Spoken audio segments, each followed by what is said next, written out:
Coba tak tontoni. Nah, ngono kae nonton Kaca Paesan. Kaca Paesan ki nggo nonton lakon sing durung lakon, lakon sing wis lakon ing sampean ora ngerti iso ditonton ing Kaca Paesan. Antasena sawangan. Iki lho Kaca Paesan. Deloken. Iki deloken mantengno nganggo Permana Jati. Mantengen nganggo Permana Jati mesti kowe iso weruh. Sik tontone. Oh, bodoh. Lah saiki malah ketok ngono, Kang. Wela. Bang, opo Dimas? Kowe weruh ora? Opo? Ki lho Kaca Paesan gambar jagat ngendi-endi ketoki. Sampean ngerti ora? Aku ora weruh apa-apa. Nek ora weruh apa-apa jotosi, mati.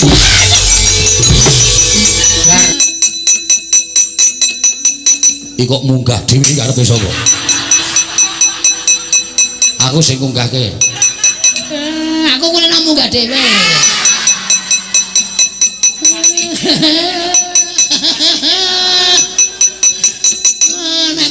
Nek munggah dhewe nek medun didonki aku kulino. Nyeming dikipake.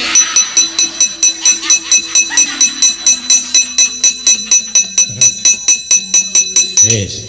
Karo dijotosi, Kang. Lho ora kena. Aduh, syukur kowe kena janggutmu dhewe. Kualat karo wong tuwa. Ora penak rasane Dimas. Ora penak piye? Lin digendong iki ora penak. Dep Kirana, penak nek Dep Kirana. Ngantem pas nggon cengel. Dadi mripate kono sok perpet. Ah, tak madhep dhewe ben perpet. Tas nggarake kono aku ki. Nek rai kurang cengelnya. Apa aku yo ngakoni salah kok ya. Ngono kuwi. Karepe Antasena ora ngono kuwi Antasena. Engko aku tak gajuli saka mburi. Ya aja ngono. Nganggo gajul barang aku digendong kok oleh gajul ming cendak. Kang, piye? Kakang Garuca tak oyahi. Engko durna kono ngomong ning ngarepe Kakang Garuca nek dheweke sing dadi Kresna. Nek ora gelem banting ing apa? Ya. Mathuk Dimas. Aku ya mathuk.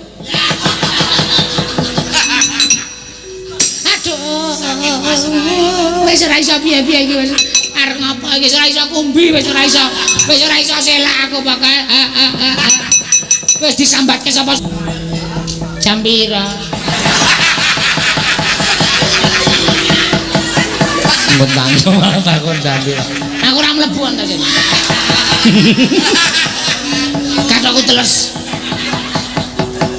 tangi ora tangi gak gejrek cenelmu antar jaki ya tenan lungguhke wong tok ki mbok ya nuk lungguh tuk eyang menika kursinipun nek ngono lho kok mabut ontong balung tua Gatot Kaca iya aku Gatot nggih menapa eyang tumindak kados mekaten. Tumindak apa?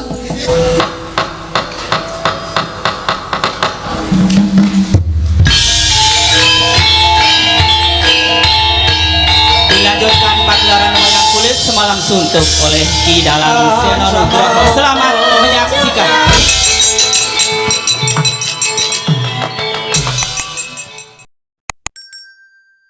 Kresna kakangku.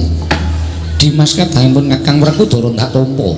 Akarya bombong penggali Kakang ora liwat pangestunipun Kakang Tampanana Yayi Werkudara. Ndak gegem dadake jimat. Ora liwat prayoga nunggun melenggah ning datu ya Praja Ngamarta. Werkudara kaya wis ora kurang kepenak praptanipun Kakang ning Praja Ngamarta. Dimas Jodiwati. Semanten ugi kula Koko Prabu. Kula ngaturaken sembah pangabekti kula kunjuk sandhap pepodo paduka Kanjeng Koko Prabu Ndrawati.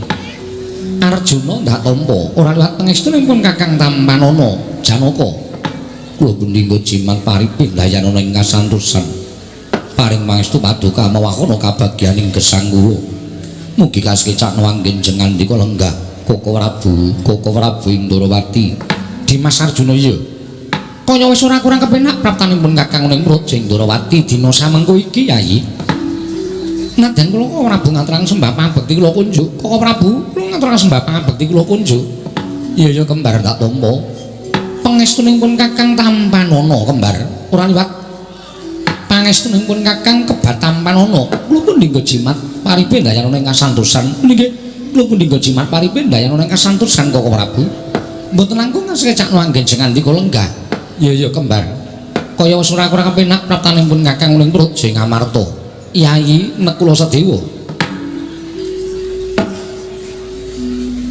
saestu ndadosaken gugup gagap guragapan raosing manahipun ingkang rayi Ngamarta Koko Prabu krana rawuh paduka Kanjeng Koko Prabu Indrawati ingkang boten cecala ingkang saderengipun mugia sakmangke kepareng ambabarana ingkang sejati wigatosipun menapa tuwit menawi alit paduka utusan gandhek sak kembaran Indrawati menapa dene Nayaka Indrawaka atur nawala dhateng ing rayi Ngamarta saestu kula tiyang rakit Arata kencana kinarya methuk paduka Kanjeng Koko Prabu saha nyawisaken Hermawar kinarya miji ampeyan paduka Kanjeng Koko Prabu Indrawati Koko Prabu Yayi kadang kula Yayi nadyan nembe kawiyos sing pangandikan kemawon persasat sampun tumplak punjen sinundul puyuh kadidene kejukurkan mugi sari kelepaning samudra madu manipun ing Raka Indrawati duwi paduka Yayi Prabu paring dawuh ingkang mekaten namung semantena kula suwun kanthi sanget tata upacara ing kaprajan mekaten menika kala wau boten sakterpipun menawi paduka pisungsungaken dhateng Raka Indrawati sabab sampun marambah makaping-kaping anggen kula sowan wonten negari Ngamarta pangraosipun ing Raka Indrawati tanpa beda kula menika wangsul dhateng negari Indrawati malah mangsa kala ingkang sampun katetepaken menawi paduka Yayi Prabu Partedhak wonten ing Praja Indraka sak kulawarga ing Ngamarta icalna jiga kelawan pekewu Durgama Sangga Runggi Indrawati karengka kados dene Ngamarta Yayi matur sanggenging panuwun ingkang tanpa pepindhan tumunten saklajengipun kepareng kula cumadong dawuh Koko Prabu menggah menapa ta wigatosipun dene paduka kepareng tedhak wonten ing Praja Ngamarta menawi kepareng kawedharing kathah tumunten kababarna nanging menawi wadi tumraping para kadang sentana tumunten kula dherekaken manjingipun pepanggihan catur netra kelawan ingkang rayi Ngamarta Koko Prabu sesembahan kula nuwun sewu sareng kula midhanget pangandikanipun Yayi Prabu ing mekaten menika kala wau estunipun sampun kawit kala wau anggen kula badhe munjuk atur rasa paduka Yayi namung gandeng Yayi Prabu dereng kepareng amedhar pangandikan tumunten ingkang Raka ngrantu sabda Tama Nalindra ing Ngamarta malah sakmangke paduka sampun paring dawuh ing mekaten estunipun wale-wale menapa Yayi sawanipun ing Raka Indrawati sepisan niat tetinju dhateng kadang-kadang kula para Pandhawa jernyatanipun menika dados kewajibanipun ing Raka Indrawati namung emanipun sasampunipun ingkang Raka tumunten ngancik Utagara negari Ngamarta radi gumun raos sing manah dene negari Ngamarta kados koncatan yoni mongko nyatanipun deng wonten masewakan agung nanging negari Ngamarta katingal peteng dedet menika wonten paring damel menapa tuwin wonten perkawis menapa Yayi malah ingkang Raka Indrawati tumunten kula nyadong dawuh pangandikanipun paduka Yayi Prabu ing Ngamarta Yayi Prabu Darma Kusuma Koko Prabu jimat semban kula wale-wale menapa estunipun nadyan kula sampun kula singetaken ewadene mboten nama mokal menawi paduka sumerep dhateng kawontenan negari Ngamarta Koko Prabu apan kepara saestu negari Ngamarta nedeng wonten lelampahan ingkang adamel peteng dedet kawontenanipun praja mawah mboten ngomongaken praja Ngamarta klebet manahipun ingkang rayi ing Ngamarta pun Puntadewa semanten ugi krana kodheng sotaning manah kula paran ing redah kula lampahi wonten menapa Yayi negari Ngamarta menapa Koko Prabu mboten ngawuningani dhateng sagung para kawula dasih sampun mung lingga dinten sakmangke menika negari Indrawati utawi negari Ngamarta kados nampi welah ing Jawata kados nampi bebendu ingkang tumanduk wonten praja Ngamarta kathah para kawula ingkang enjing sakit sonten ketiwasan sonten sakit enjing kapralaya Koko Prabu sampun boten kirang-kirang anggen kula ngrawakaken Brahmana Winasih Sewa Sugata miang para nimpuna supados nambak rengkaning praja parandening katindakaken gagar wigar tanantu karya sampun boten wonten ingkang kula toleh-toleh malih sinten ing kedah paring pepadhang tumraping negari ing Ngamarta malah sak mangke kepasang yugya katujuh ing inu rawuh paduka boten mantra-mantra rawuhing Koko Prabu Indrawati kadidene tumedhak ing Sang Hyang Bathara Wisnu ingkang badhe andhum kabagyan tumraping negari Ngamarta. Duh Koko Prabu gandeng sak mangke paduka sampun kepareng rawuh wonten praja Ngamarta.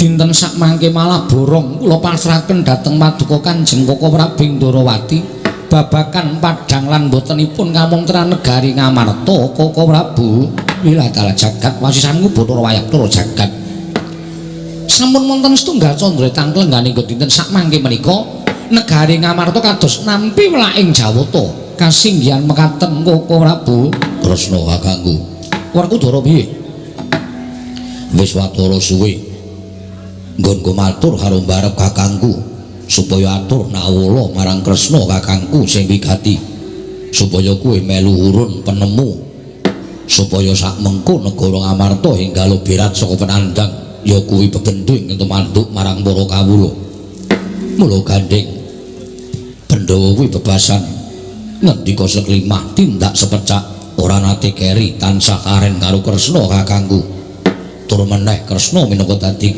suwing para kadang Pandhawa Kresna kuwi dadi pengayomaning para Pandhawa imbane Pandhawa kuwi kreta lan jarane Kresna sing dadi kusire monggo kreta lan jarane dina samengko nedheng ora gelem lumaku mara kage dandanana supaya rancak laku ning roda pemerintahan negara ing Ngamarta Kresna kakangku jagat wasisanmu Bathara Wayapura jagat ngono Werkudara ya Yayi nadyan tak silakana tanpa guna nuwun sewu Yayi menapa paring ingkang Koko Indrawati tumunten kula munjukaken sapaduka Yayi Prabu Ngamarta kula sumanggaaken Koko Prabu dene atur kula menika kala wau mujudaken satunggiling pandangon dhateng Yayi Prabu Ngamarta supados sak mangke paduka Yayi Prabu walaka dhateng Koko Indrawati babagan perkawis menapa Koko Prabu kula nuwun sewu saderengipun bebendu ingkang tumanduk wonten negari Ngamarta tuwin pagebluk ingkang tumama wonten praja Ngamarta menika kala wau menapa wonten lampahan ingkang aneh-aneh tuwin wonten lampahan ngedap-edapi ingkang dumados wonten negari Ngamarta inggih Koko Prabu jerih kelawan dukaning Koko Prabu menawi kula kedah matur walaka dhateng paduka Kanjeng Koko Prabu kula nuwun sewu Yayi estunipun ingkang Raka namung badhe nyuwun priksa kula mboten badhe paring dedukan dhateng paduka Yayi Prabu Ngamarta jer paduka menika nalindra ing Ngamarta ingkang ngasta kendho saking pernatan praja ing Ngamarta menawi tetila mekaten ingkang rayi nedya walaka estunipun sampun wonten tigang candra etangklengan ing dinten sak mangke menika wonten lampahan ingkang ngedap-edapi mboten sanes kejawi namung pustaka Jamus Nyang Jimat kelima sada pusaka Ngamarta murca saka pagedhongan pusaka Koko Prabu sak murcanipun pusaka tumunten negari Ngamarta kedawan welaking Jawata kedawan pagebluk ingkang tumpuk matumpa-tumpa wekasan kathah sangganing para kawula ingkang enjing sakit sonten ketiwasan sonten sakit enjing kapralaya jagat wasisaning Bathara Werkudara nggih lha kok dadi ora matur karo pun Kakang wonten lakon ingkang kaya mengkene pustaka Jamus Nyang Jimat kelima sada murca saka pagedhongan pusaka mongko wis ndungkap telung candra itu nglunggane dina samengko iki wah nadyan aku ora diparingi dawuh karo mbarep upama aku diparingi dawuh karo mbarep mesti wae aku diutus goleki ora bakal wegah mula gandeng dina samengko mbarep kakangku wis bloko yen to pustaka Jamus kelima sada ilang babar pisan dadi gaweane Kresna kakangku yen pancen kowe ngerti papan dununging pustaka Jamus saiki mapan menyang endi paringa dawuh aku ingkang bakal ngupaya aku ingkang bakal goleki semandung iki kula Koko Prabu nadyan bebasan minggah gunung medhun jurang kula mboten badhe selak waton kula nampi dawuh wonten pundi pernahipun pustaka Jamus Nyang Jimat kelima sada Koko Prabu babar pisan borong dhateng Paduka babagan pepadhanging negari Ngamarta. Yayi, kula nuwun sewu. Menawi ingkang raka tumunten kadhawuhan paring pitedah wonten pundi dunungipun pustaka Jamus Klimasada? Kula nyuwun pangapunten kula dereng saged matur ewa semanten. Samangke wonten srana ing kedali nampan dening para Pandhawa. Jejeripun titah gumelar wonten ing Madyapada, jejeripun titah ingkang tinitahaken dening panguwasaning Gusti Akarya Loka menika dipun menangaken budidaya. Sinambi nyuwun dhateng panguwasaning Dat Kamurweng Dat. Budidaya lan panyuwun menika dipun dadosaken setunggal. Sakmangke tertentu dewa badhe paring pepadhang. Semanten ugi panyuwun kedah wonten pambudidayanipun. Sakmangke badhe wonten wenganing jawata ingkang tinampi dening para Pandhawa. Kersa maduka Kanjeng Koko Prabu kados pundi? Yayi, monggo. Sakmangke gandeng Pandhawa jangkep gangsal ingkang raka ingkang sagah nuntun lampahing para Pandhawa lampah semedi. Mboten ketang namung sekedhap paribasa namung tigang kedheping paningal. Sesarengan para Pandhawa nglampahi semedi nyuwun dhateng panguwasaning Gusti Akarya Loka supados paring pitedah wonten pundi dununging pustaka Jamus Myang Jimat Klimasada. Menawi kula mekaten ingkang rai namung kantun ndederek Werkudara aja keri. Yo, aku sagu. Semono uga Janaka. Mbangun miturut dawuhipun Kakang Yayi Koko Prabu menapa sampun paduka dawuhaken badhe kula candhi nggo jimat kembar. Ayo kinarya geneping Pandhawa 5 sira kembar uga dadi jangkeping para Pandhawa. Nyuwun marang panguwasaning Dat Kamurweng Dat bebarengan kadangmu telu cacahe kelawan pun Kakang nyuwun marang panguwasaning dewa supaya paring pituduh menyang endi dununging pustaka Jamus Klimasada ingkang ngoncat saka pagelaran pusaka iki nek kula sedewa. Koko Prabu kenging menapa dereng ngantos purna anggen lampah semedi tumunten paduka njugaraken dhateng ingkang rayi Ngamarta. Tresna kanggo eneng apa teka dadi kuwi njugarake marang Werkudara Janaka apa dene kembar. Nuwun pangapunten Yayi Werkudara. Nggih. Arjuna wonten maring dawuh sumeneo sawetara aku tak matur kesaling Yayi Darmaji. Yo monggo. Kula nyuwun pangapunten Yayi.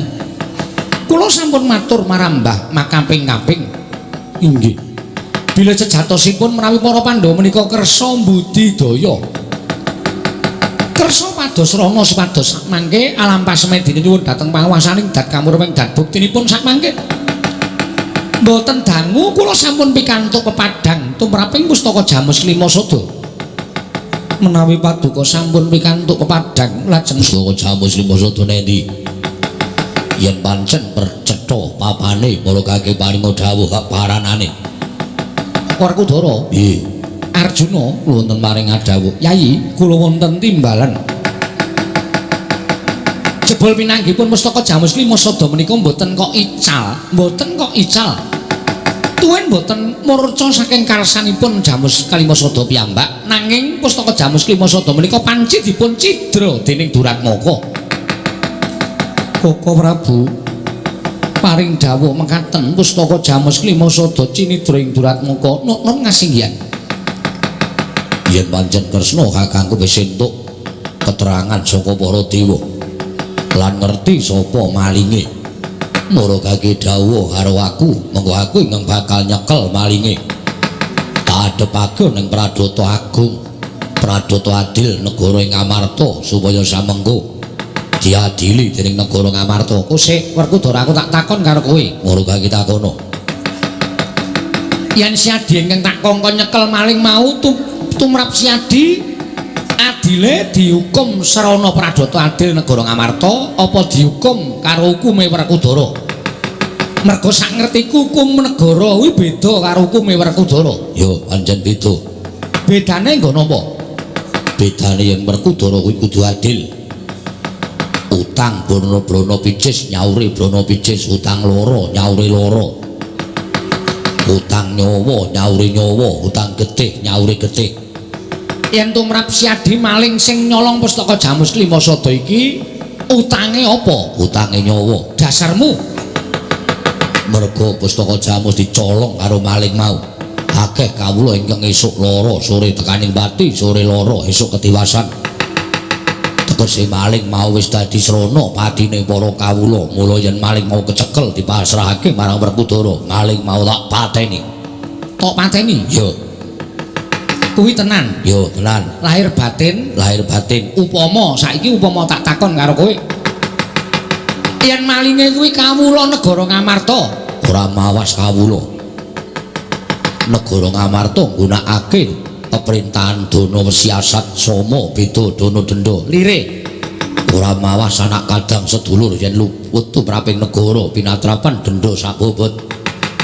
Nadyan wong liya nanging kuwi labuh tumraping negara bakal diwenehi ganjaran sakmurwat. Tegese lamun kuwi kula wangsa negara Ngamarta, kawula negara Ngamarta, gedene kuwi kula wargamu dhewe. Yen pancen nyolong pustaka Jamus Klimasada mesti tok pateni. Mesti tak pateni. Aja nganti Werkudara isin. Werkudara duwe hukume Werkudara kudu lumaku. Mula Werkudara dina iki seksenana. Hukume maling mau tak pasrahke marang Werkudara. Sago ora? Sago. Barep kakangku paling palilah apa ora? Werkudara gandeng siadi ingkang pinasrahan hukum dening Kaka Prabu pun kakang mung kari manut. Tegese barep kakangku paling palilah. Iya Dimas pancen mengkono. Yo, yen ngono aku manut. Wis saiki kaki kandhakno sapa sing nyolong pustaka Jamus Klimasada. Tak patenane kuandane tak aturke Kresna kakangku dadi bukti yen Werkudara kuwi ora mencla-mencle guneme.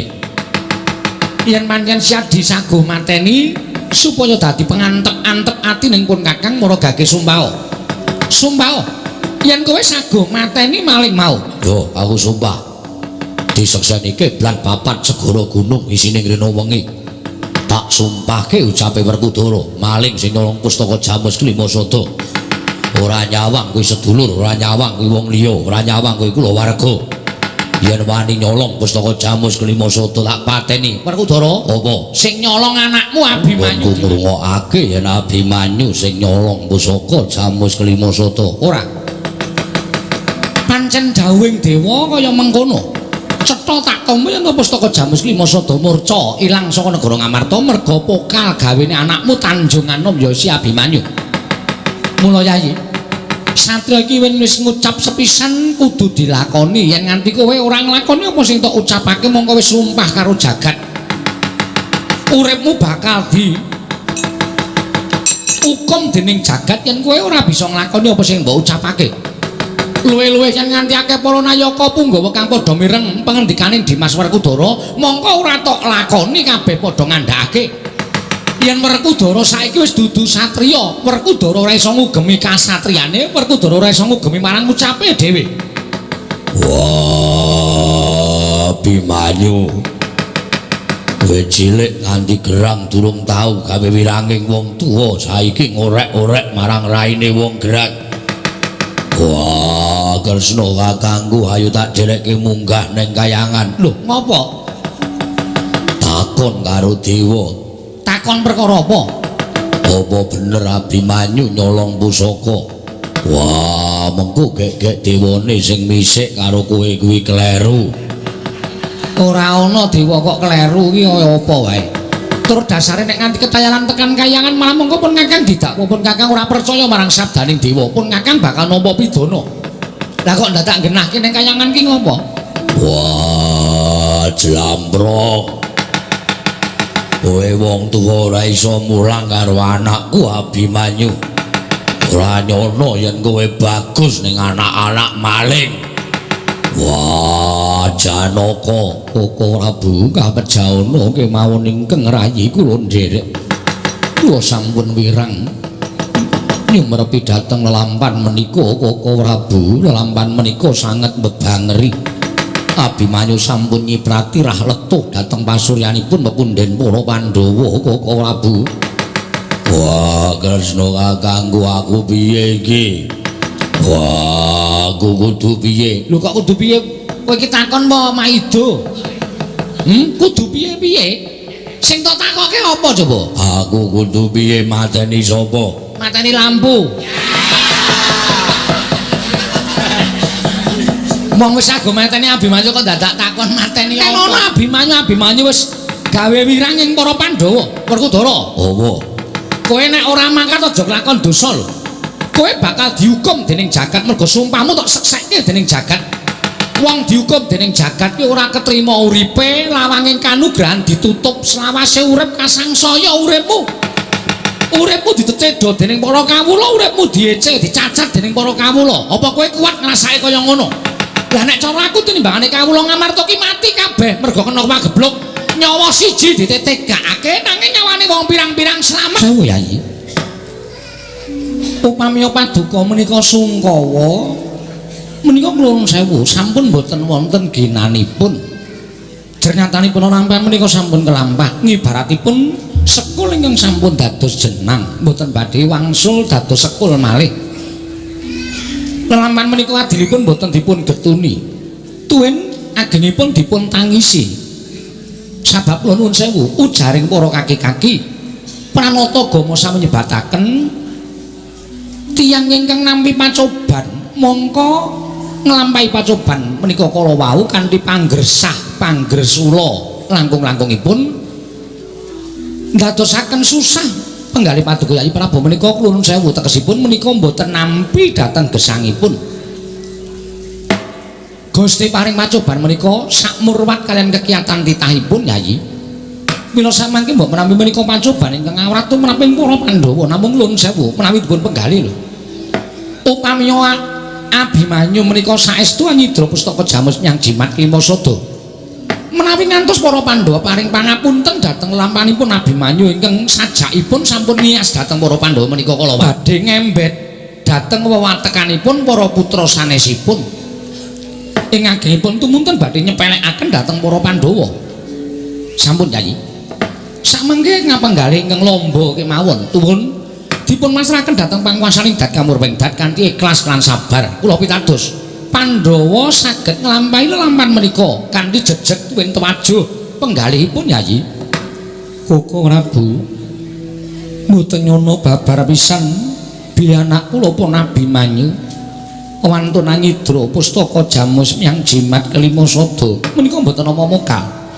jernyatanipun Abimanyu menika nembe lare muda tumaruna ingkang gampil murup manahipun menawi nggadahi gegayuhan tanpa petung menika adaanipun para muda ngaten menika inggih Koko Prabu kula nuwun sewu menapa wonten pangandikanipun Yayi Prabu ingkang nate paring dawuh kaliyan Abimanyu agengipun pangudang tumraping lare menika gandeng Abimanyu ginadang gadang nyambung dhateng sejarahipun para Pandhawa kula nate ngudang dhateng pun Abimanyu kula anakku bocah bagus lamun sesuk Pandhawa bisa ngukup negara Ngastina yen pun woh lengser keprabon sira kulup ingkang bakal nggadhampar keprabon ning Ngastina nggir Abimanyu lah menika mbok menawi pangudang menika kala wau ingkang ngandhadosaken ndudul dhateng manahipun pun Abimanyu tumuli anggege mangsa ngelak wanci kaselak kepengin dados Nalindra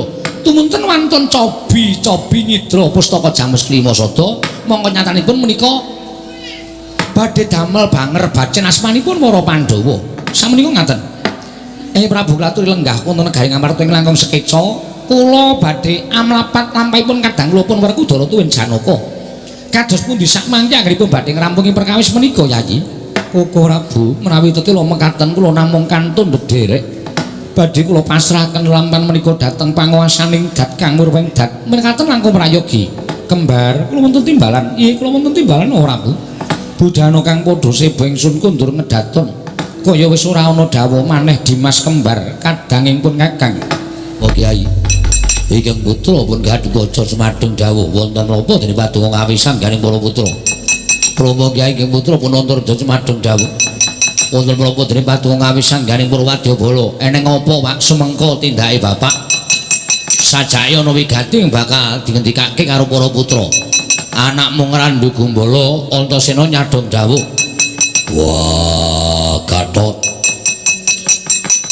Antarja Antasena wonten timbalan ngadhawuh Rama Kyai wonten timbalan ngadhawuh Rama Kyai ana dawuhmu apa Pak ora nyono babar pisan yen to negara Ngamarta kateman lakon ingkang bebangri ngerti yo nalika semono aku karo mbarep kakangku Wakmu Darma Kusuma nedhenge menggali babagan negara Ngamarta nggone ketahuan pegebluk.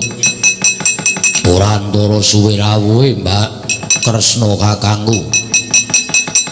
Ndak rasa kaya jumeplong menggali mbarep kakangku. Bareng Kresna rawuh ana negara Ngamarta tan wurunga bakal bisa mberan kepeteng ing tumanduk ning praja Ngamarta. Muli nalika semono Kresna paring dawuh sadurunge negara Ngamarta ketaman pegebluk. Apa ana lelakon sing edapi-edapi lelakon sing bebangeri. Puntadewa kakangku paring dawuh yen to pustaka Jamus Myang Jimat kelima Sada ilang saka negara Ngamarta. Tumuli Kresna kakangku dawuh Pandhawa kenen nglakoni semedi ora ketampung sedhela. Nyuwun palimarmaning dewa. Durung nganti antara suwe Pandhawa ngene nglakoni tapa, Kresna kakangku wis njugarake Puntadewa nggone nglakoni tapa. Kresna kakangku ngandhake yen pustaka Jamus kelima Sada ora ilang nanging pancen eneng sing nyolong. Para Kyai, kula aturi paring dawuh lajeng ingkang ngidra pustaka Jamus kelima Sada menika sinten? Kula aturi paring dawuh ingkang putra pun Gatotkaca, kula ingkang badhe bondo tanganipun ngrincung suwunipun. Menawi perlu kula ingkang badhe merjaya dhateng durat mangka menika kala wau. Para Kyai kula aturi paring dawuh ingkang putra pun Antarjogi boten badhe kantun, kula ingkang badhe ngrangket durat mangka menika kala wau. Sapa Pak malinge kok sajak nyolowadi? Kok wani-wanine nyolong pustaka Jamus Jimat Lima Sada? Wah, Gatot. Bareng Kresna kakangku masrahke hukume maling mau marang Werkudara. Dheweke bloko karo aku sasat sinamber gelap atiku. Bareng Kresna kakangku paring dawuh yen to sing nyolong pusaka dudu wong kana-kana, dudu Nayaka, dudu Punggawa, nanging kula warga dhewe. Kula warga piyambak kersanipun paduka Kanjeng Rama sinten? Gatot, rungokno dawuhe bapakmu. Aku sing wis saguh bakal gawe patine maling marang Kresna kakangku. Aku wis kebacut sumpah Kresna kakangku paring dawuh yen maling dikandhakake Werkudara saguh pateni. Wah, jebul malinge adimu Tanjung Anom. Slaminipun kula srawuh kaliyan adi kula pun Abimanyu dereng nate tumindak ingkang kados mekaten. Kula aturi nyuwun priksa dhateng Kanjeng Prabu Ndarawati menapa menika mangke mbok menawi lepat anggenipun paring dawuh wis bola bali takon genahke. Ning wakmu Ndarawati ora saguh genahke. Malah aku dianggep ora percaya karo dawuhe wakmu Ndarawati. Gatot, dina iki bapakmu arep menyang Tanjung Anom ilang-ilangan ndok siji tinimbangane negara Ngamarta rubuh merga kawulane padha mati ketaman pegebluk. Luwung aku negake karo anakku Abimanyu timbang jejereng sastra wirang gawe wiranging pepundhen Pandhawa. Gatot aja mbok gondeli, ikhlasno Abimanyu kudu tak pidana dina iki. Rama Kyai kula aturi sabar. Abimanyu menika ingkang putra piyambak. Abimanyu menika putra paduka piyambak. Wah, aja nganti tetel kasatriyanku. Aja nganti aku dianggep satriya sing mencla-mencle kaya banyu tumumpang godhong sindhik. Gatot kowe mangkat to yen sagu midana karo Abimanyu upama ora usah melu-melu. Wah, Tanjung nedya midana karo adhiku lanang Abimanyu lah aku tok candhet sik, Kang. Aja kesusu. Kanjeng Rama paring dawuh akeh-akeh mau aku kok mikir. Si Adi mikir apa? Si Ndarawati kok le tegel mentala ngendikake yen Abimanyu sing nyolong pustaka Jamus Kelima Sada. Monggo kowe ngerti dhewe. Abimanyu kuwi ditresnani kabeh pepundhen Pandhawa, klebu Waireng ya tresna banget karo Abimanyu. Rasaku kok ora kepenak. Ora kepenak piye, Dimas? Rasaku kok kaya cubriya. Mula kowe karo aku rasah mangkat ning Tanjung Anom. Kula banjur aku karo Dimas niti priksa marang Siwa Ndarawati. Mergo saiki ngene, Kang. Saiki akeh wong iso sulapan, saiki akeh wong iso wong gawe-gawe. Kok atiku kaya melang-melang kaya ninggal jejabang tepining Balumbang, aku arep niti priksa karo Waireng.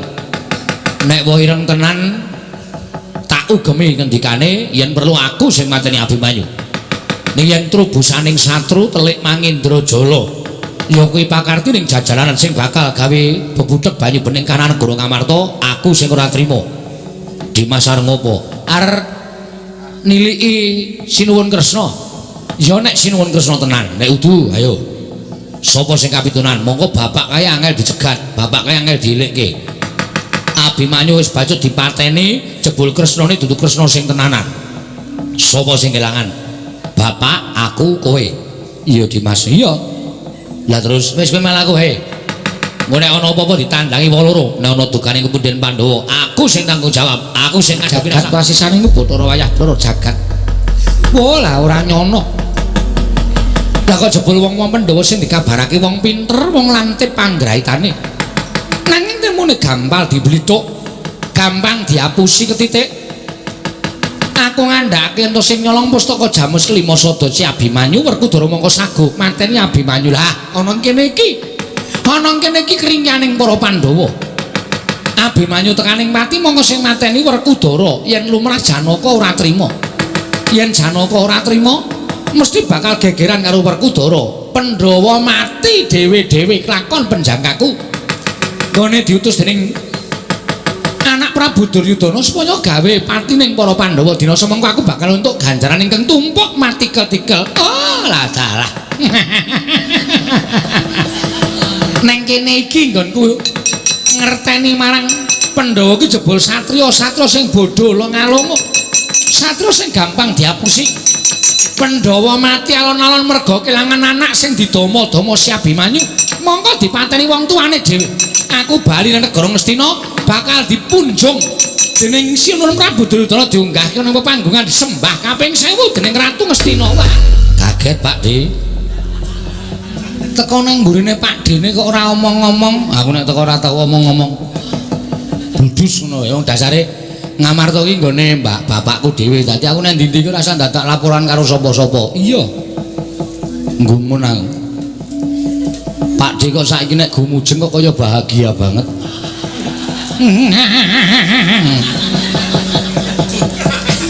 Lah wong saking senengku seneng sebab apa? Aku tak takon. Seneng sebab apa? Senengku ya merga sing nyolong pustaka Jamus Kelima Sada wis konangan Antasena. Sing nyolong sapa? Abimanyu. Abimanyu adikku lanang. Iya. Mosok to? Kuwi lah. Sing dawuh Pak D sapa? Aku entuk sasmitaning dewa. Dewa sapa? Kayangane ngendi jenenge sapa? Lho, Antarja barang. Heeh. Kon ngopo? Engko arep takon ngantemi wong. Kok sik to, kuwi aja sok sembrono nek omong. Antarja kok kon ngantemi wong sing arep diantemi sapa? Sakanane aku mangkel ro sapa tak kon ngantemi ngono wae. Ya Kang, iya Dimas lho, wis siap wonge. Kok sik Antasena kowe aja gawe deg-degan lho. Aku ki wong tuamu lho. Wong tuaku aku wis ngerti. Mula aku arep genahke Pak D mau ngendika karo bapak. Nek pustaka Jamus Kelima Sada dicolong karo Abimanyu, ngono to kuwi? Iya. Lah aku saiki tak takon karo sampean. Umume wong didhawuhi dewa ki ngerti dewane sapa, jenenge sapa, kayangane ngendi. Aduh. Lah kuwi aku ora ngerti, aku lali takon. Ora takon alamat. Ora. Waduh. Ning cetha si Abimanyu, cetha Abimanyu ngene iki lho. Nang kupinge wakmu Ndarawati ngendikane dewa ngene iki, "Ong ilahing." Kresna. Mesti pindho. Kita ulun jarwani ya Kresna ingkang nyidra pustaka Jamus Kelima Sada sayekti pustaka Mboyaon Cat. Mboya. Ning pustaka Jamus Kelima Sada dicolong maling. Njur aku takon, malingipun sinten Sinuwun? Pukulun. Sinuwun apa Pukulun? Pukulun. Sangertiku Siwa Ndarawati ki nek omong ora tau klera-kleru lho. Aku ki wingi arep nente ilete kleru le omong kok. Oh ya wis tuwa kok Antasena. Iya. Sing nyolong Abimanyu muni ngono, aku terus jugar nggonku to apa? Lah dantenan Abimanyu kok ya nyolong pustaka ya nggo ngopo to ya? Lah ya kuwi. Lah iya. Terus bapakmu tak sumpah sapa sing nyolong pustaka tak pateni, aku ya omong. Yen keluargamu piye Werkudara? Yen keluargaku aku ora bakal wegah, mesti tetep tak pateni. Yen sanak kadangmu mesti tetep tak pateni. Nah, Werkudara wis sumpah, bapakmu wis sumpah. Kayak iki kerep sumpah nih ora tau dilakoni. Kerep banget sumpah kae. Tenan. Apa iya Dimas? Kowe meneng wae rasa omong kowe iki tukang pukul kok ndak melu omong. Iya wis aku meneng wae. Pokoke ngene tak kon. Kang, iki diajar, langsung tak ajar. Nek ana dosane aku sing nyandang, wis to. Tak lakonane yo wis manut. Ku sik aku saya deg-degan to iki. Padha aku ya deg-degan. Lah saiki aku tak takon. Nek pancen Abimanyu tenan, Bapak Werkudara wis mangkat ning Tanjung Anom. Iya. Bapak Janaka wis mangkat ning Tanjung Anom. Bener. Ning ki ngene lho, Dik. Nek nganti ku dudu Abimanyu, nuwun sewu lho nek aku ngajar sampean. Lho kose aja ngawur. Kok njur ngawur ngajar aku iki piye? Lah sampean sing ngandhake Abimanyu nyolong pusaka kok mongko ora. Lho, kuwi tenan. Seksine sapa? Seksine dewa. Lah iki lek angel nang kene iki. Seksine kayangan nakoni dewa siji-siji tak absen. Ayo kangelan to. Sampean ora ngerti alamate dewa jenenge dewa sapa? Wis saiki ngene, jare sampean iki Kresna Udu to. Lho, edan kowe iki. Aku ki Kresna. Kresna ki bojone pira? 3. Sapa wae? Mbok Diku sapa wae? Mbok Dimul. Oh, ora ngawur lho. Kuwi nggone waluh swargi ora sok dinggo. Ngawur ora. Mbok Diku 3 sapa wae? Ibumu Rukmini Setyabama karo Jembawati. Rukmini putri saka ngendi? Lho mestine saka waduh. Nglesan Pura. Nah, Setyabama Setyabama ki saka sing Nglesan Pura ki Setyabama. Ora toya kowe alamate bojone kok lali. Ora rukun rumara tuwa kowe ya. Ora edan lha saiki si sapa Jembawati Astana Gadamadana kuwi putrane Kanjeng Rama. Kanjeng Rama Jembawan. Jare bojomu 3 kuwi nyolong kabeh. Ning ra tak resmi kabeh. Lah iya. Piye gleleng kok. Gleleng. Ayo. Guyu ki sing ratu kuwi Kresna ora. Saiki ngene, nggo mbuktake nek sampean Kresna tenan, Antasena kuwi aja edan lho. Kowe ki ora percaya karo aku nyapa kok? Sik to. Aku pengen bukti nek sampean ki Kresna tenan. Kula aku nyilih senjata cakra tak weruh. Senjata cakra aku tak weruh. Waduh, Antasena. Senjata cakra geri. Aja manut penonton, golek liyane. Oh iya. Senjata cakra kuwi ora keri, nanging mau dipundhut karo Sang Hyang Bathara Wisnu arep disimpen ana ing kayangan. Oh, ngono. Lah yo aja mengkulino kera-keri. Aja sok mbedheki. Lah aku ki akalku akeh banget mung dibedheki. Lah aku ki sing monoton sing muni kera-keri kuwi ya Antasena goblok ora. Magiran wis dudu. Ben engke wae dilongkas modar mengke rasa tinggal.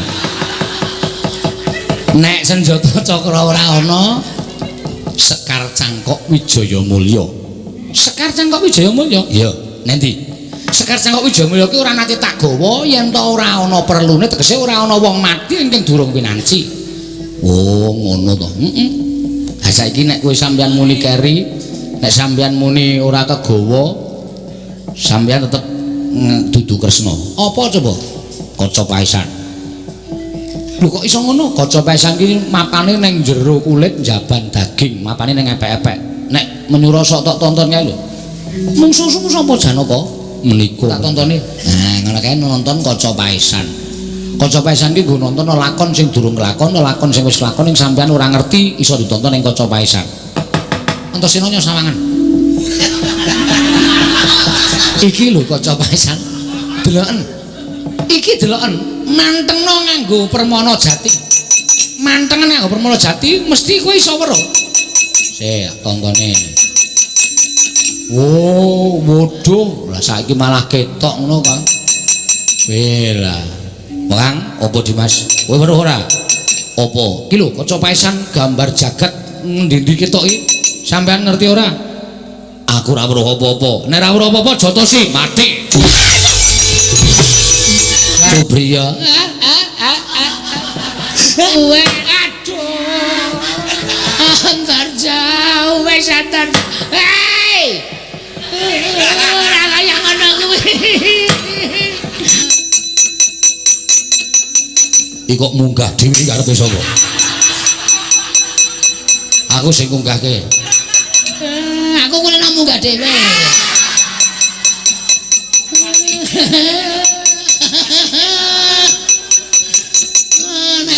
Nek munggah dhewe nek medun didonke aku kulino.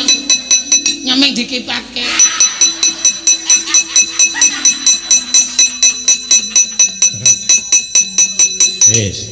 Karo dijotosi Kang. Ora kena. Aduh, syukur kowe kena janggutmu dhewe. Kualat karo wong tuwa. Ora penak rasane Dimas. Ora penak piye? Lin digendong ora penak. Dep Kirana, penak nek Dep Kirana. Ngantem pas nggon cengel. Dadi mripate kono sok perpet. Tak madhep dhewe ben perpet. Tak selenggarake kono aku ki. Nek rai kurang cengelnya. Apa aku yo ngakoni salah kok ya. Ngono kuwi. Karepe Antasena ora ngono kuwi Antasena. Engko aku tak gajuli saka mburi. Ya aja ngono. Nganggo gajul barang aku digendong kok oleh gajul ming cendak. Kang piye? Kakang Garuca tak uyahi. Engko durna kono ngomong ning ngarepe Kakang Garuca nek dheweke sing dadi Kresna. Nek ora gelem banting ing apa? Ya. Mathuk Dimas. Aku ya mathuk. Aduh. Wis ora iso piye-piye iki wis. Arep ngopo iki wis ora iso kumbi, wis ora iso selak aku bakal. Wis disambatke sapa? Tanjung Anom. Ngopo? Abimanyu wis ora iso disanak. Abimanyu wis ora iso disanak. Dianggep seduluran dhewe wis ngina karo pasuryaning para Pandhawa. Gawe wirange para Pandhawa. Terus arep kok pateni, yo. Mundi dawuh timbalaning Kanjeng Rama. Nek Abimanyu mati terus jebul sing ngakon matine Abimanyu wujude Kresna mau dudu Kresna tenan piye? Dimas. Kanjeng Wandrawati ora bakal hapus krama. Saiki wong hapus-hapus ki ora nyawang derajat pangkat. Oke, wong pangkate dhuwur seneng ngapusi pirang-pirang. Oke, kawula cilik sing ora duwe ning malah ora sok ngapusi ya pirang-pirang. Aja sok mikir derajat pangkat perkara ngapus-hapus. Dimas kok iso matur ya mengkono dasarmu apa? Sing dadi Kresna dudu Kresna tenan. Sapa? Eyang Durna. Apa iya? Kowe do omongi kok. Apa Dimas iso mbuktekke? Kang. Mudar mbok men.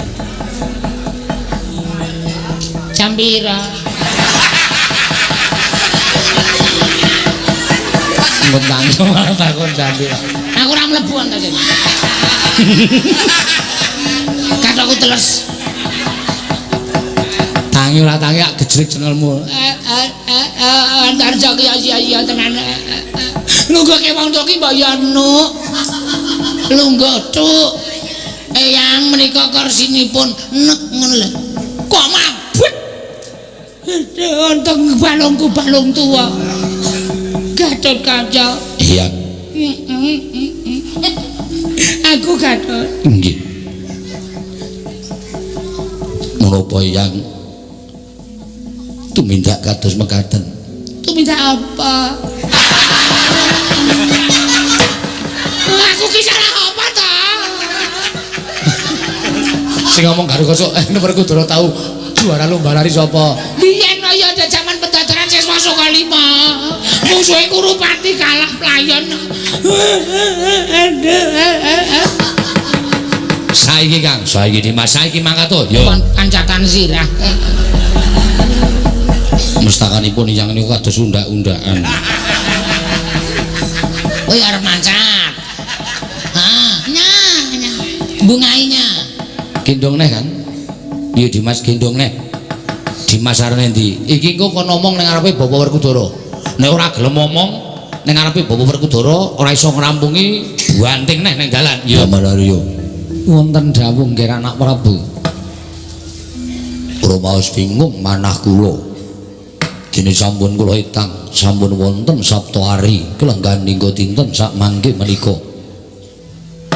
Bapa Penemban Durna dereng ketingal monggo piyambakipun sampun sagah badhe mejahi dhateng para Pandhawa. Kuwatos sing manah kula menapa inggih badhe kasembadan menapa boten Bapa Penemban Durna anggenipun damel srana pejahing para Pandhawa. Nuwun sewu nggih. Kula menika srawung kalian Kakang Penemban Durna menika mboten namung setunggal kalih dinten. Namung sampun tetaunan lan kula ngertos jawi lan lebeting Begawan Durna. Estunipun Kakang Penemban Durna menika sanes pandhita kawruh wedha tuwin kebatinan nanging Kakang Penemban Durna menika madhep brahmana krana anggenipun nggadahi kasekten ing nglinangkung sekti kalintang jayaning perang bebasan tinatah mendaji Nara Menter. Langkung-langkung Pandhawa menika madhep dados siswanipun Kakang Penemban Durna. Mila mboten nama aneh menawi Kakang Penemban Durna menika ngertos keringkianipun para Pandhawa. Kula kinten paduka mboten perlu kuwatos. Jalaran tumrap ingkang bapa ing kepatihan Kakang Penemban Durna sakmangke sampun saged mejahi para Pandhawa namung kemawon dereng kepareng kundur wonten negari Ngastina nggih. Awan wonten dawuh kula mboten kepengin sampeyan menika dados nayaka ingkang atur sampeyan ngenaki dhateng penggaling ratu. Kasarane napa sing mangendikake ora padha karo kasunyatane, mung betah entuk pengalembananing Duryudana. Menawi saestu para Pandhawa sampun dumugi pejah, menawi saestu para Pandhawa sampun sirna, kenging menapa Bapa Penemban Durna tumboten kundur wonten negari Ngastina, tumboten ngaturaken kewandhanipun Pandhawa. Menika ingkang dados petanganipun ingkang putra pun Duryudana. Kula nuwun sewu. Sampun ngantos kinten Kakang Penemban Durna menika ingkang dados sabab musababipun Pandhawa pejah. Mila tumunten mbok menawi sawetawis semeni wonten negari Ngamarta nggih. Nanging kula nuwun pitados dhateng ingkang bapa ing kepatihan. Panjenengan boten perlu kuwatir, panjenengan boten perlu nggadahi pamitang ingkang boten-boten.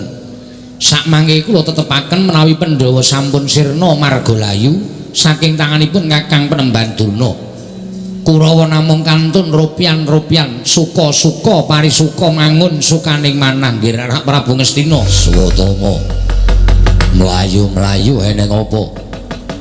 Ngaturaken ketiwasan diwaji nalika semanten kula nderekaken Kanjeng Rama Begawan Durna.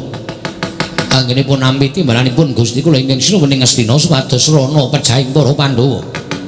Nanging mugi andadosna ing kawuningan sakmangke Bapa Penemban Durna anggenipun Sesingranata Ndarawati kadenangan deningipun Antasena miwah Antarja. Satemah sakmangke tiyang sepuh kula dipun ajar turut margi sinuwun paduka kedasaken milujengaken dhateng niki sampeyan ajeng guneman apa?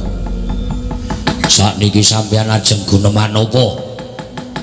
Sengajanipun Duryudana nek Bapa Durna kecepeng dening para Pandhawa. Malah samangkipun piloro dening anak-anak Pandhawa. Sampeyan wae iso ngaturake nek Durna iso mateni para Pandhawa, ketok banget. Sampeyan iku menungso sing golek pendhok supaya ketok ngaturake bab sing ora nyata marang Duryudana men entuk pangalembana. Saniki sampeyan ajeng guneman apa? Saniki sampeyan ajeng guneman apa? Estunipun cukup. Kula ora butuh omongan sampeyan, mang pikir urip dhewe sampeyan. Enjang melih menika menawi paring pangandikan menika kedah jumbuh kaliyan kasunyatan to Paman. Panjenengan menika nuwun sewu. Kula westani kewanen wong durung ngerti kahanan saknyatane kok matur yen Pandhawa wis tekaning pati.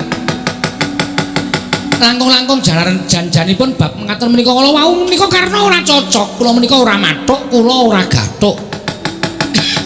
Lah nek kepengin mateni para Pandhawa mbok ditantang nyododo ndidodok. Ora usah dadak utusan Begawan Durna. Kon mateni para Pandhawa. Kantemanipun ampun kados mekaten. Menika mangke menawi Durna dipun ajar dening anak-anak Pandhawa. Terus ngaku yen sing ngakon mateni Pandhawa menika anak Prabu Duryudana, panjenenganipun paman menika ora mbebangeri kabeh jenenge wong Ngastina to.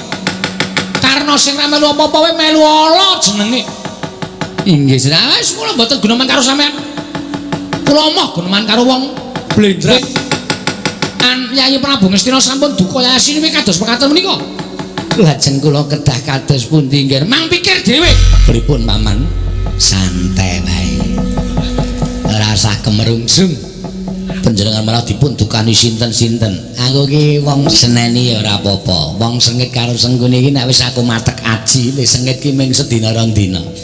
Engko bar kuwi tresnane ora jamak-jamak. Contone kakangmu anak Prabu Duryudana kae. Kae ora iso pisah karo aku. Wis to, nadyan patine sesuk mesti bareng karo senggune. Percaya karo aku.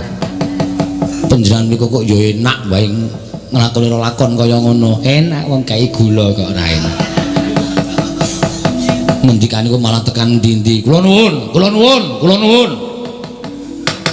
Kula nuwun. Kula menika sanes Nalindra Ngastina, nanging kula menika tiyang angka kalih wonten negaring Ngastina, kula menika Patih Sengguni. Oh, ladal. Patih Sengguni. Inggih, kasinggihan. Panjenengan Nalindra saking pundi? Kula Nalindra saking Silo.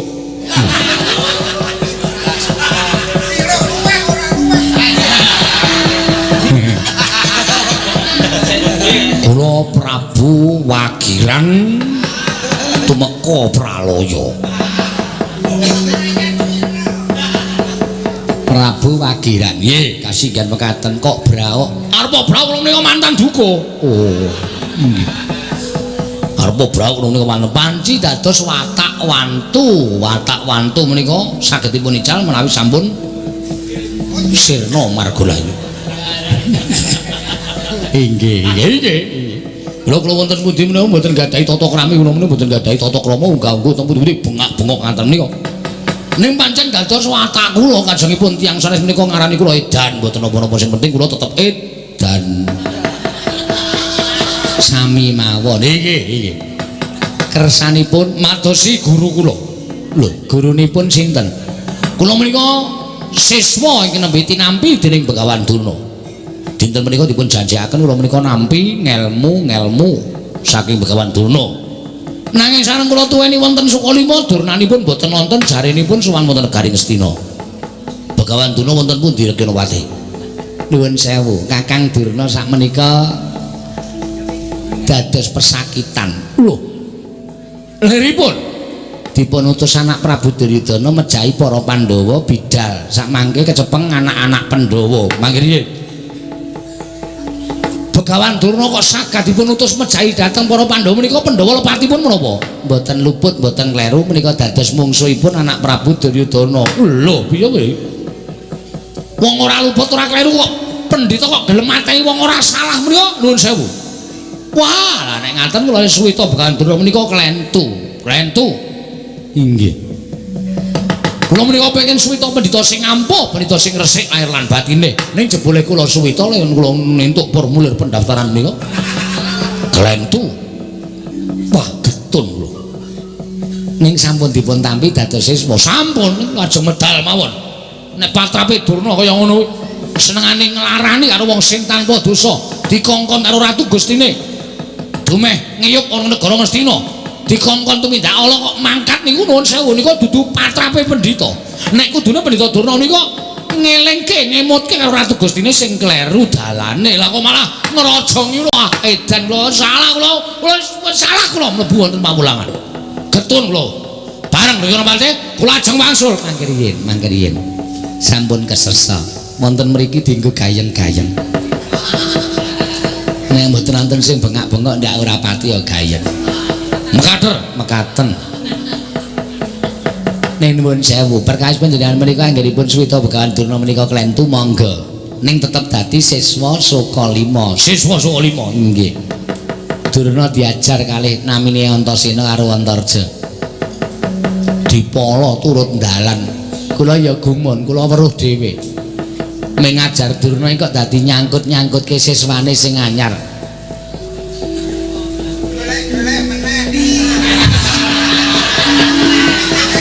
Gak purite sing anyar disangkut-sangkutke. Ngenten iki. Sirahe Durna ditutuki, mati kowe Durna. Kowe wong sing tumindak ora sak mestine mesti mati ning negara Ngamarta. Ayo nek perlu omongno siswa-siswamu kon ngeroyok Antarja Antasena, aku ora wedi. Iki Antasena sing bakal ngajar karo kowe. Ayo, omong wagiran kon. Omong siswamu anyar jenenge wagiran kok jejekane nang kene. Omong. Panjenengan jenenge disangkut-sangkut. Mangke riyen. Kula niku ora ngerti apa-apa jenenge disangkut-sangkut. Le nyangkut-nyangkut ngendika nganten niku omong wagiran kono. Nonton wayang Ranggara kok cah tipis. Ning paitan abab tok. Biasane ngekeki rokok dalange kok blas ora. Wis tipis uripmu wagiran ngono niku. Nganten niku omong. Asli kula mboten ngapusi. Ayo nek pancen kowe wagiran kon tekan kene, tak jejekane sampean ditantang wonten niku. Lho, kula ora ngerti apa wae ditantang. Perkarane ora perkara kula mbelani Durna, ning perkara harga dik. Aku nek kon gawe cerita wasis kok mah. Wah, jan semenen malah adu-adu wong kono adu wong kene. Wis ta. Ayo saiki sangu tromos inggih. Karo nggawa panganan nggih. Nggawa kloso, gelar kloso, gawe kopi, maem karo ndelok wong gelut. Oh inggih. Ingin dados sumbering perkawis paman Sengkuni. Wis ta ora masalah. Tak satriya malah kadhak ning ngarepe Prabu Gendra Suwarawati. Lho kok malih. Mbiyen cilik-cilikane jenengane Wagiran. Gedene Gendra Suwarawati. Sapa iki? Antasena. Sapa? Antasena. Antasena. Iya, kowe. Aku salah apa? Aku luput apa? Perkara areng nglabrak karo Begawan Durna monggo. Kuwi dudu perkaraku. Pancen bener aku siswaning Durna ning anyar. Aku ora ngerti kentang ki lakon pojok lareting kanan. Lah kok dadi kowe ngunek-uneke karo Prabu Gendra Suwarawati aku salah apa? Piye, Kang? Tanduki wae, Dimas. Nek kira-kira Bondo kalane diajar wong loro. Kowe murid Durna to? Iya. Kowe ngunek aku to? Kowe ngantem Durna. Ayo omong Wagiran. Ayo kontene wonge. Wagiran ki musiswamu anyar to? Tak jejegane. Kowe muni ngono to? Oh. Wah, setan kowe iki. Kowe pancen menungso ora tatanan. Aja kok sambung rapetke Durna karo aku. Kuwi dudu perkaraku. Kowe arep nglabrak Durna ya nglabrak kok. Wis rampung, Kang. Tok kapake Dimas. Lah aku ki iso ambles bumi rak sisan tak pendem to wonge. Lah terus mati to ora gedabikan. Lah iki engko perang karo sapa? Ora sanggup perang awake kesel kok. Perang apa? Wayang iki jane ora mbutuhke perang ora apa-apa, sing penting iso mendramalisir cerita. Iya Dimas. Ayo monggo kula dindong. Ayo. Kindong kok emah. Karo ditutuki ndak engko kurang. Oh iya. Aku wis pasrah kok Antarja, bangga ya iso ora iso. Arep kumbi ya iso ora iso, arep selak ya ora iso. Wong ki nek wis ora iso apa-apa ki anane mung pasrah.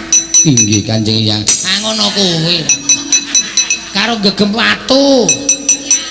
Ben gek sisan. Kowe. Apa ora dijak. Yo mung emane rasa kangen ingkang ndak gimbul sayekti keregetan marang pasumpenan ingkang wis ndak lakoni. Kula ora kandhe kanyono-nyono ana ing dina anggara kasih pun ibu nyumpena lamun atmaja kunite baita lelayaran ora ngerti sangkan paraning bilai katempu ing banyu ingkang bena wekasan ponang baita jomplang dene kula Abimanyu katrak ing banyu gedhe wekasan kendang kapracondang pralambita iki apa werdine nggih mengasatian Tanjung Anom. Aku ngaturke sembahku katur ibune kula ndak tampa. Kula ngatur sembah mapekti kula kunjuk pangeran Nyaya Sri Kandi ndak tampa. Ora liwat pangestu ning pun Kakang Tampanana. Meninggo jimat paripik. Ana apa Kanjeng Paran dene Kanjeng Paran teka rawuh ning Plangkawati ing Tanjung Anom semengko pengawak Bodran Damar Sasi. Sembodra ana dawuh apa?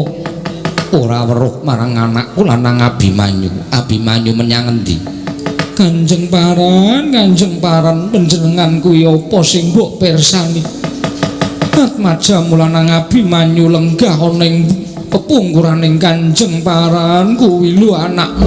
Abimanyu kula wonten tim Rama. Ora nyono babar pisan lamun sira Atmajaku mapan ana ing kene.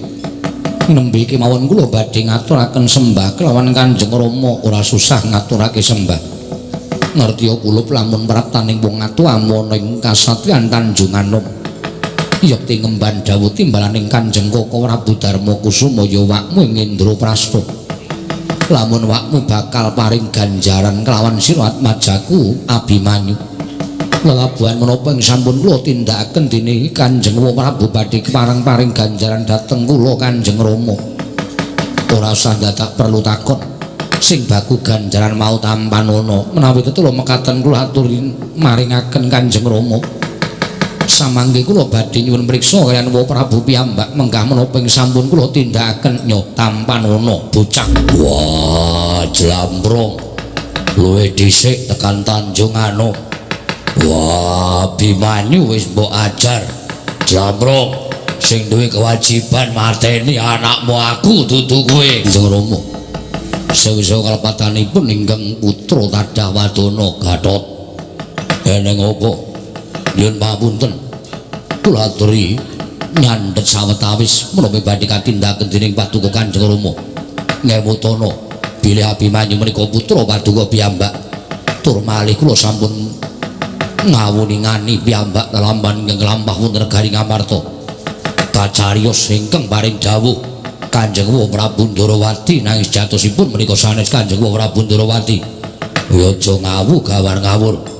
Kowe aja mbelani adimu Rama wonten ing badhe paring Sena.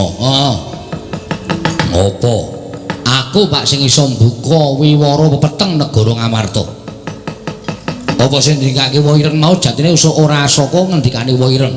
Sapa? Nek bapak tak kandhani mesti ora percaya. Sapa Caidan? Sing dadi Siwa Ndarawati mau ora liya kejaba mung gurumu. Guru sapa? Eyang Penemban Durna. Wah, aja ngawur. Aku ki ngomong ki apa anane kok bras. Yen pancen wis iso ngandhake kudu ana buktine. Kang, gorene Kang, menungsane. Guruku dibanting. Ora ngerti Durna bapakku.